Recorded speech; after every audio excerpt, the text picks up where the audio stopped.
as it regards to the housing market, things are not good now, and they are decidedly getting worse, and pretty significantly, rapidly getting worse.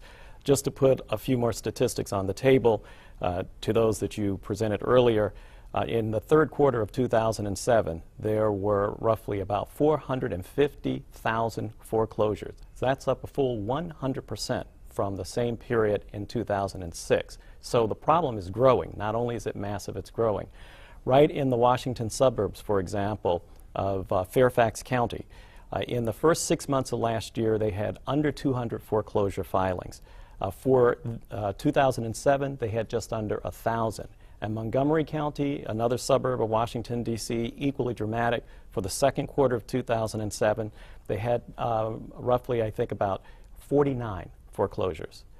This year, same quarter, second quarter, actually not this year, 2007, they had over 700.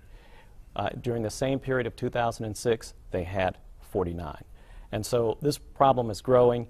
It's growing in 45 states of 50 states across the country. Some states are more heavily impacted than others, but this is a national problem, and we are already beginning to see it hit the economy in multiple ways. First and foremost, in a depression of house prices nationally.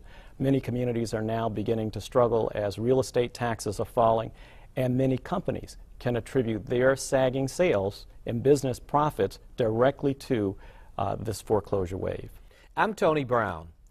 If we are lucky and the U.S. economy remains stable, we may keep our losses as low as 2.2 million families who will lose their homes, and a whopping $160 billion due to foreclosures over the next couple of years as a result of a wide range of unfair and deceptive practices against borrowers in the subprime market.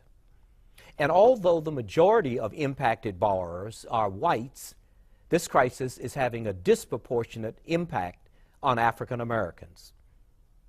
Nostradamus must have been around when the creators of these massive and harmful regulatory practices named this phenomenon, quote, exploding mortgages, end of quote.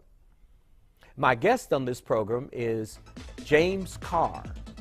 Mr. Carr is the Chief Operating Officer for the National Community Reinvestment Coalition that represents over 600 community-based groups.